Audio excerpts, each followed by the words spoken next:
Movie जून 5, 1944 को world war II के दौरान शुरू होती है, जब अमेरिकन सोल्जर्स का एक स्क्वाड फ्रांस पर जर्मन कब्जे को खत्म करने की तैयारी करता है।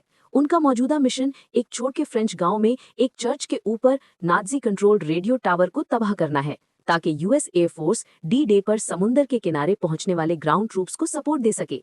सोल्जर्स में हम अपने प्रोटैगनिस्ट एड बॉयस से मिलते हैं, जो एक नया रिक्रूट है और सिर्फ 3 महीने से फौज में है। उसके पास ज्यादा तजुर्बा नहीं है और उसके साथी सोल्जर्स अक्सर उसका मजाक उड़ाते हैं कि वो एक हथियार भी ठीक से संभाल नहीं पाता, लेकिन बॉयस उन पर ज्यादा तवज्जो नहीं देता और मिशन पर पूरी तरह फोकस्ड रहता है। कुछ देर बाद जैसे ही वो अपने टारगेट के करीब पहुंचते हैं, उनका एयरक्राफ्ट जर्मन्स के भारी हमले में आ जाता है। एयरक्राफ्ट कुछ हमलों से बचने में कामयाब होता है, लेकिन ज्यादा धमाके उनके रास्ते में फटने लगते हैं, जो कई फौजी अफराद की मौत का सबब बनते हैं। जल्द ही एक लाल रोशनी जलती है। उसके बाद सोल्जर्स प्लेन से पैराशूट्स के जरिए छलांग लगाते हैं, लेकिन फिर भी ज्यादातर धमाकों में मर जाते हैं। इस अफरा तफरी के दौरान बॉयस एक दरिया में लैंड करके जिंदा बच जाता है और जल्द ही अपने सीनियर कॉर्पोरल फोर्ड से मिलता है। दोनों गांव की तरफ चलते हैं और रास्ते में 3 बचे हुए सोल्जर्स से मिलते हैं, जो हैं टिबिट, चेस और डॉर्सन। सबसे सीनियर होने के नाते फोर्ड कमांड संभालता है और वो अपनी मंजिल की तरफ बढ़ते हैं। लेकिन सब कुछ तब उल्टा हो जाता है जब डॉर्सन एक लैंडमाइन पर पैर रख देता है और अफसोसनाक तौर पर जान गंवा देता है। सोल्जर्स इस नुकसान से अंदर तक हिल जाते हैं, लेकिन उनके पास मिशन जारी रखने के अलावा कोई चॉइस नहीं होती। बाद में जब वो जंगल के रास्ते गांव की तरफ बढ़ रहे होते हैं, तो अचानक एक जवान फ्रेंच औरत जिसका नाम क्लोई होता है, उससे टकराते हैं। वो उन्हें देखते ही भाग जाती है, लेकिन फोर्ड उन्हें उसे पकड़ने का हुक्म देता है, ये कहते हुए कि कोई भी उनकी मौजूदगी के बारे में नहीं जानना चाहिए। सोल्जर्स हुक्म मानकर फौरन उसे पकड़ लेते हैं, तो वो अपनी हिफाजत के लिए छुरी निकाल लेती है। फोर्ड आसानी से उसका हथियार ले लेता है, जबकि बॉयस, जो कि फ्रेंच बोलता है, उसे यकीन दिलाता है कि वो उसका नुकसान नहीं चाहते। वो बताता है कि उन्हें सिर्फ उसकी रहनुमाई चाहिए ताकि वो गांव तक पहुंच सकें, और क्लोई हैरानी से उनकी मदद करने के लिए राजी हो जाती है। अगला मंजर वो उन्हें अपने घर ले जाती है और बताती है कि वो अपने 8 साल के भाई और अपनी खाला के साथ रहती है। बॉयस क्लोई के साथ बाहर रुकता है, जबकि बाकी 3 अंदर जाकर ये देखते हैं कि वो सच कह रही है या नहीं। लेकिन क्लोई को फिक्र होती है कि वो उनके घर वालों को नुकसान पहुंचाएंगे, इसलिए वो उनके पीछे जाती है और गलती से आवाज कर देती है, जो फौरन पड़ोसियों को होशियार कर देती है। एक बूढ़ी औरत फौरन नाजी सोल्जर्स को इत्तला देती है, कहती है कि क्लोई कर्फ्यू के बाद बाहर है और उसे सजा मिलनी चाहिए। ये सुनते ही कई नाजी पहुंच जाते हैं, तो बॉयस के पास छुपने के अलावा कोई चारा नहीं होता।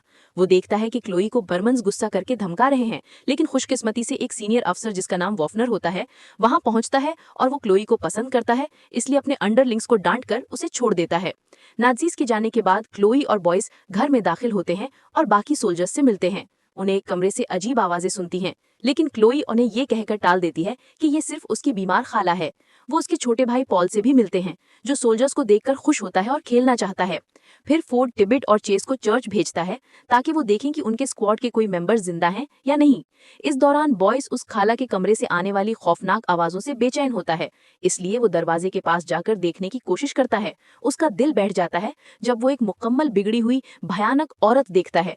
इतने में क्लोई आ जाती है और डरा हुआ बॉयस पूछता है कि उसकी खाला के साथ क्या हुआ। वो जवाब देती है कि जर्मन्स ने उसे उठाकर चर्च ले गए थे, जहां उन पर कुछ एक्सपेरिमेंट्स किए गए थे। पता चलता है कि एक जर्मन डॉक्टर लोगों को घरों से अगवा करता है ताकि नाजीज के लिए ज्यादा खौफनाक एक्सपेरिमेंट्स कर सके, जो मिट्टी के अंदर से निकले हुए तार का इस्तेमाल करता है, जिसे वो एक खास कुव्वत वाला कहता है। फिर क्लोई बॉयस के गोली के जख्म का इलाज करती है और बताती है कि वो जर्मन्स से नफरत करती है, क्योंकि उन्होंने उसके पेरेंट्स को भी मार दिया था।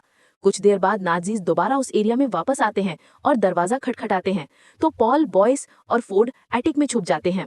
क्लोई दरवाजा खोलती है तो वॉफनर होता है और वो मजबूरन उसे अंदर आने देती है। छोटी सी गुफ्तगू के बाद वो उससे करीब आने की कोशिश करता है, क्योंकि उनका मामला अपेरेंटली ऐसा है कि वो उसके साथ सोना चाहती है बदले में हिफाजत के। क्लोई इनकार करने की कोशिश करती है, कहती है कि वो आज रात नहीं चाहती, लेकिन वो उस पर दबाव डालता रहता है, जो बॉयस और फोर्ड ऊपर से देखते हैं। जब वो रेजिस्ट करती रहती है तो वॉफनर उसे धमकी देता है कि वो उसके भाई को उसकी खाला की तरह चर्च ले जाएगा। बेचारी औरत मजबूरन मान जाती है। उसके बाद वो जबरदस्ती उसके करीब आने की कोशिश करता है। ऊपर बॉयज ये सब देखकर गुस्से में आ जाता है और दखल देना चाहता है, लेकिन फोर्ड उसे रोकता है, कहता है कि इससे सिर्फ उनका मिशन खतरे में पड़ जाएगा। फिर भी वो खामोश नहीं रह सकता और नीचे जाकर वॉफनर के सर पर बंदूक तान देता है। फोर्ड भी अपने साथी की मदद के लिए नीचे आता है और आखिरकार वॉफनर को बुरे तरीके से मार पीट कर काबू में कर लेते हैं। वो उसे बांधकर एटिक में छोड़ देते हैं, जहां फोर्ड फैसला करता है कि उसे इन्फॉर्मेशन के लिए टॉर्चर करेगा। फिर फोर्ड बॉयज को चर्च जाकर एरिया स्काउट करने का हुक्म देता है, जो वो मान लेता है और निकल पड़ता है। बॉयज जल्द ही चर्च के दरवाजे पर पहुंचता है, जहां वो देखकर शॉक हो जाता है कि गरमन्स बिगड़े हुए गांव वालों को जिंदा जला रहे हैं फ्लेम थ्रोअर से। ये देखकर वो दहशत में आ जाता है और फिर अचानक एक जर्मन शेपर्ड कुत्ता कहीं से आकर उस पर हमला कर देता है। ये नाज़ीज़ को होशियार कर देता है और बॉयस मुश्किल में फंस जाता है। खुशकिस्मती से वो एक गुजरती ट्रक देखता है और फौरन उसके अंदर छलांग लगा देता है, लेकिन उसका दिल जम जाता है जब वो देखते हैं कि ट्रक मरे हुए जिस्मों से भरा हुआ है।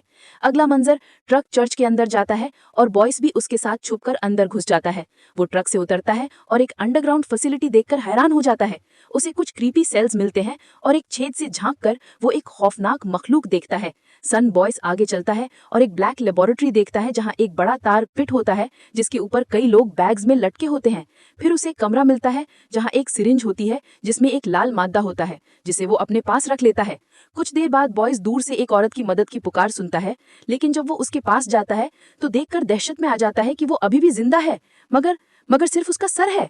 फिर वो अपने अमेरिकन सोल्जर दोस्त रोजनफेल्ड को देखता है, जो एक टेबल से बंधा होता है, लेकिन उस पर अभी एक्सपेरिमेंट्स नहीं हुए होते। बॉयस फौरन अपने दोस्त की मदद के लिए दौड़ता है, लेकिन अचानक एक डॉक्टर जिसका नाम श्मिड होता है आ जाता है। मजबूरन बॉयस छुप जाता है। वो देखता है कि डॉक्टर एक लाश में लाल सिरिंज इंजेक्ट करता है और उसे दोबारा जिंदा कर देता है। जिंदा किया गया आदमी फिर किसी मॉर्ग जैसी जगह बंद कर दिया जाता है। डॉक्टर के जाने के बाद बॉयस फौरन अपने दोस्त की मदद करता है, जो एक अजीब डिवाइस से जुड़ा होता है। बॉयस पूरी ताकत लगाता है और बहुत कोशिश के बाद आखिरकार डिवाइस को तोड़ देता है, जिससे रोजनफेल्ड को शदीद दर्द होता है। अब दोनों फैसला करते हैं कि किसी के आने से पहले भाग जाएं, लेकिन उन्हें नहीं मालूम होता कि कहाँ जाएं। खुशकिस्मती से वो एक सीवर देखते हैं और बिना वक्त जाया किए उसे खोलकर वहां से फरार हो जाते हैं। अगला मंजर क्लॉई के घर का होता है, जहां टिबेट और चेस एरिया स्काउट करने के बाद वापस आ चुके होते हैं। फोर्ड उन दोनों से बॉयस के बारे में पूछता है, लेकिन उन्हें कुछ मालूम नहीं होता और वो समझते हैं कि जर्मन्स ने उसे पकड़ लिया है। लेकिन चंद लम्हों बाद बॉयस आखिरकार रोजनफेल्ड के साथ वापस आता है और वो घबराहट में ग्रुप को सब कुछ बताता है जो उसने चर्च में देखा था।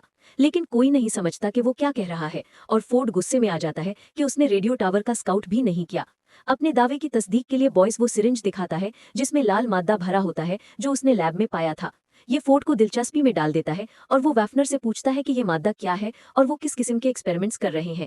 लेकिन जर्मन जाहिर तौर पर कुछ बताने से इनकार करता है और सिर्फ ये कहता है कि गांव के लोगों का आखिरकार एक मकसद था, क्योंकि उनके जिस्म अब कुछ बहुत बड़ा चीज पैदा करने के काम आएंगे। ये सुनकर क्लोई गुस्से में आ जाती है और फौरन अपने पेरेंट्स और खाला का बदला लेने के लिए उसे छुरी मार देती है। वो उसे और नुकसान पहुंचाने की कोशिश करती है, लेकिन सोल्जर्स उसे शांत करते हैं और नीचे भेज देते हैं। अगला मंजर, फोर्ड वैफनर को लटकाकर उसे दर्दनाक तरीके से इन्फॉर्मेशन के लिए टॉर्चर करता है, लेकिन ये बेकार साबित होता है। बॉयस हद से ज्यादा तशद्दुद बर्दाश्त नहीं कर सकता और फोर्ड को रोकने की कोशिश करता है, लेकिन उसे मुंह पर मुक्का लगता है। दोनों के दरमियान गर्म बहस होती है और बॉयस जिद करता है कि वो किसी को मारना नहीं चाहता, जबकि फोर्ड सर्द लहजे में उसे याद दिलाता है कि सोल्जर्स होने के नाते उन्हें मुश्किल फैसले लेने के लिए तैयार रहना चाहिए। लगातार मार खाने के बाद वैफनर आखिरकार कुछ मालूमात दे देता है, ये बताते हुए कि टावर में 40 आदमी मौका पर मौजूद हैं। इस मालूमात के साथ फोर्ड अपने स्क्वाड को जमा करता है और उन्हें जंग के लिए तैयार करता है। वो चेस को हुक्म देता है कि वैफनर को ट्रांसपोर्ट के लिए तैयार करे, क्योंकि वो प्लान कर रहे होते हैं कि उसे अपने हमले के दौरान एक डिस्ट्रैक्शन के तौर पर इस्तेमाल करेंगे। चेस हुक्म मानता है और एटिक में जाता है, जहां उसे वैफनर बेहोश मिलता है। वो उसे हिलाता है और कई दफा पुकारता है, लेकिन कोई जवाब नहीं मिलता। वो समझता है कि जर्मन मर गया है और अपनी हिफाजत में सुस्ती कर लेता है, तो वैफनर इस मौके का फायदा उठाता है। अचानक उसे गिराकर कई गोलियां चलाता है। गोलियों की आवाज सुनकर बाकी लोग एटिक की तरफ दौड़ते हैं और वैफनर को काबू में कर लेते हैं, लेकिन तब तक देर हो चुकी होती है, क्योंकि चेस शदीद जख्मी होता है और जल्द ही अपनी चोटों के सबब मर जाता है। ये सबको तोड़कर रख देता है, खास तौर पर बॉयस को, जो फिर एक बेचैन फैसला करता है। वो सिरिंज निकालता है जो उस नीली लाल सीरम से भरी होती है और उसे चेस में इंजेक्ट करता है, ये उम्मीद करते हुए कि वो जिंदा हो जाए। चंद लम्हों बाद सीरम असर दिखाता है और चेस अचानक झटके से उठ बैठता है, जिससे पूरा ग्रुप हैरानी और यकीन न आने वाली हालत में रह जाता है। जब उससे पूछा जाता है कि वो कैसा महसूस कर रहा है, चेस कहता है कि वो ठीक है, लेकिन वो ज्यादा प्यास महसूस करता है, तो दूसरे उसे पानी देते हैं। कुछ देर बाद उसका जिस्म शदीद गर्म हो जाता है और उसका बदन खौफनाक अंदाज में मुड़ने और बदलने लगता है, जो सबको डरा देता है। उसकी हड्डियां टूटने की आवाज करती हैं, जबकि वो धीरे धीरे खौफनाक ज़ॉम्बी जैसी मखलूक में तब्दील हो जाता है। ग्रुप घबरा जाता है और वैफनर से जवाब मांगता है, तो वो सिर्फ ये कहता है कि 1000 साल का राइख को 1000 साल के सोल्जर्स चाहिए। एक हैरनकुन मोड़ ये जाहिर होता है कि सीरम मरे हुए लोगों को मॉन्स्ट्रस सुपर सोल्जर्स के तौर पर जिंदा करता है, जिन्हें नाजीज जंग जीतने के लिए इस्तेमाल करना चाहते हैं। कुछ लम्हों बाद चेस अचानक हद से ज्यादा हंगामा करता है और बॉयस पर हमला करता है, चीख कर पूछता है कि उसने उसके साथ क्या किया।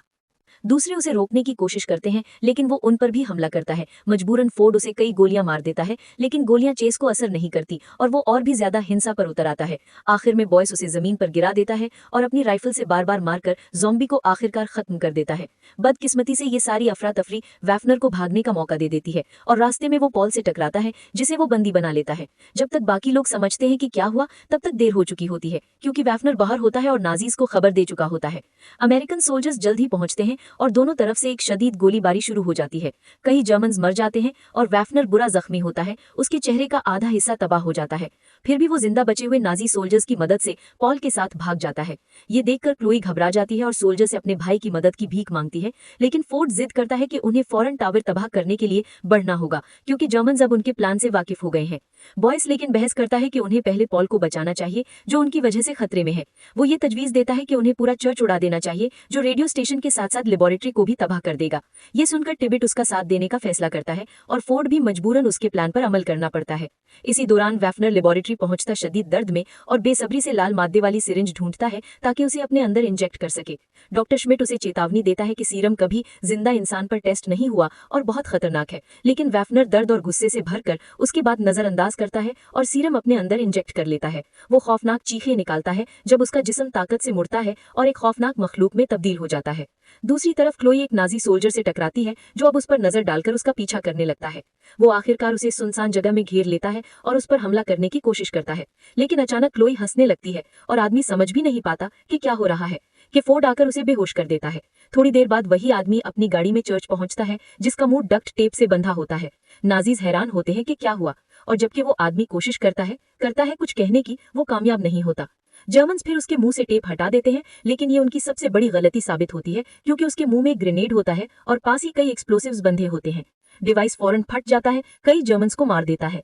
ज्यादा नाजीज चेक पॉइंट सुरक्षित करने आते हैं, लेकिन रोजनफेल्ड और टिबिट शदीद हमला करते हैं और उन्हें भी मार देते हैं। इसी दौरान क्लोई, फोर्ड और बॉयस इस हलचल का फायदा उठाते हुए सीवर के जरिए छुपकर अंदर घुस जाते हैं। जब वो कामयाबी से अंदर पहुंच जाते हैं तो क्लोई मर्दों से अलग हो जाती है अपने भाई को ढूंढने के लिए। वो एक नाजी सोल्जर पर बंदूक तानती है और मांग करती है कि वो उसे पॉल के पास ले चले। डरा हुआ आदमी मान जाता है और उसे एक कमरे में ले जाता है, लेकिन निकलता है कि वो कमरा ज़ॉम्बी से भरा हुआ है, जो उसे दहशत में डाल देता है। सोल्जर उसे गोली मारने लगता है, लेकिन खुशकिस्मती से बॉयज वक्त पर पहुंचकर उसे मार देता है। बाद में क्लोई और बॉयज आखिरकार लैब में पॉल को बेड से बंधा हुआ पाते हैं और उसे बचा लेते हैं। बॉयज उन दोनों से कहता है कि वो भाग जाएं, क्योंकि उसका कुछ काम अभी बाकी है। दोनों मान जाते हैं और सीवर के जरिए निकलने की कोशिश करते हैं, लेकिन जल्द ही एक मॉन्स्टर ज़ॉम्बी से टकरा जाते हैं। क्लोई इसलिए अपने भाई से कहती है कि वो भाग जाए, जबकि वो मखलूक से लड़ती है। वो ज़ॉम्बी को 3 गोलियां मार देती है, लेकिन वो फिर भी नहीं मरता और उस पर झपटता है। डरी हुई औरत वहां से भागती है और हैरानी की बात है कि उसे एक फ्लेम थ्रोअर मिल जाता है, जिसे वो इस्तेमाल करके मॉन्स्टर को आखिरकार जला देती है। क्लोई जल्द ही बॉयज और रोजनफेल्ड से मिलती है, जो पॉल को बचाकर नाजी सोल्जर से लड़ रहे होते हैं। इसी दौरान फोर्ड रेडियो टावर पहुंचता है, जहां वो बॉम्ब और टाइमर इंस्टॉल कर चुका होता है, लेकिन जब वो मुड़कर देखता है तो वो वैफनर को देखकर हैरान रह जाता है, जो भी एक भयानक मखलूक बन चुका होता है। नाजी एक सुपर पावर्ड मॉन्स्टर में तब्दील हो गया होता है, जो बॉम्ब को तबाह कर देता है और फोर्ड को बुरे तरीके से पीटना शुरू कर देता है। इसी दौरान बॉयज डॉक्टर श्मिट से टकराता है, जो उसके सर पर गोली चलाने की कोशिश करता है। बॉयज गोली से बच जाता है और दोनों के दरमियान शदीद लड़ाई होती है। आखिर में बॉयज फायदा हासिल करता है और डॉक्टर को उसकी अपनी स्कैल्पल से घूमकर मार देता है। दूसरी तरफ वैफनर फोर्ड को लैब में ले जाता है, जहां वो उसे एक हुक से लटकाकर उस पर उसके पहले के रवैये का बदला लेने के लिए टॉर्चर करना शुरू कर देता है। कुछ लम्हों बाद बॉयज कमरे में दाखिल होता है और मॉन्स्टर्स वैफनर पर कई दफा गोलियां चलाता है, लेकिन इसका कोई असर नहीं होता। दोनों के दरमियान लड़ाई होती है, जिसमें फोर्ड अपने आप को आजाद करने में कामयाब हो जाता है और सीरम अपने अंदर इंजेक्ट कर लेता है, जिससे वो एक सुपर सोल्जर में तब्दील हो जाता है। जब वैफनर बॉयज को खत्म ही करने वाला होता है, फोर्ड दरमियान में आ जाता है और दोनों के दरमियान एक शदीद लड़ाई शुरू हो जाती है। फोर्ड समझ जाता है कि वो सिर्फ ताकत से वैफनर को नहीं हरा सकता, इसलिए वो उसके पास एक ऑक्सीजन का टैंक घुमा देता है। वैफनर समझ भी नहीं पाता कि क्या हो रहा है कि बॉयज टैंक पर गोली चला देता है, जिससे एक जबरदस्त धमाका होता है, जो नाजी को सीधा तार पिट के अंदर उड़ा देता है। सोल्जर्स इस अफरा तफरी का फायदा उठाकर पीछे हटने लगते हैं, लेकिन फोर्ड अचानक बॉयज को धक्का देकर उसे दूर करता है और खुद को लैब के अंदर लॉक कर लेता है। ये देखकर परेशान बॉयज उससे गेट खोलने की भीख मांगता है, लेकिन फोर्ड इनकार करता है और बॉयज को हुक्म देता है कि वो उसे पीछे छोड़ दे और रेडियो टावर पर बॉम्ब लगाकर पूरी जगह तबाह कर दे। ये इसलिए कि क्योंकि वो समझता है कि सीरम तबाह करना जरूरी है और ये तय कि अमेरिकन के पास भी नहीं रहना चाहिए। बॉयज पहले हिचकिचाता है, लेकिन बहुत मनाना पड़ता है और आखिरकार वो राजी हो जाता है और भारी दिल के साथ वहां से चला जाता है। इसी दौरान लैब में मरे हुए सोल्जर्स एक एक करके उठने लगते हैं और वैफनर भी दोबारा उठकर लड़ाई के लिए तैयार हो जाता है, लेकिन फोर्ड जल्द ही कुछ एक्सप्लोजिव सेट करता है और लैब को उड़ा देता है, जिससे वो खुद, वैफनर और सब ज़ॉम्बीज अंदर ही मर जाते हैं। इसी वक्त बॉयस रेडियो टावर तक पहुंचता है और बॉम्ब सेट करता है और फिर कंपाउंड से भाग जाता है। वो बाहर दूसरों के साथ मिलता है जब चर्च आखिरकार उसके पीछे गिरकर तबाह हो जाता है। कुछ देर बाद रेडियो ये ऐलान करता है कि डी-डे इन्वेजन एक फैसलाकुन फतह के साथ खत्म हो गई है। आखिरी मंजर में बॉयस अपने साजन को रिपोर्ट करता है और फोर्ड को चर्च के अंदर बॉम्ब्स प्लांट करने के बहादुर फैसले का क्रेडिट देता है, जिससे ऑफिसर मुतासिर होता है। सार्जेंट फिर उससे पूछता है कि क्या वो चर्च के नीचे अंडरग्राउंड लैब की अफवाहों के बारे में सच है, लेकिन बॉयस झूठ बोलता है, ये जिद करते हुए कि उसने वहां रेडियो स्टेशन के सिवा कुछ नहीं देखा, और सार्जेंट उस पर यकीन कर लेता है। मूवी फिर इस पर खत्म होती है कि सार्जेंट उसे बताता है कि उन्हें घर जाने के बजाय किसी दूसरी जगह ट्रांसफर किया जाएगा, ये इशारा करते हुए कि खौफ अभी खत्म नहीं हुआ है।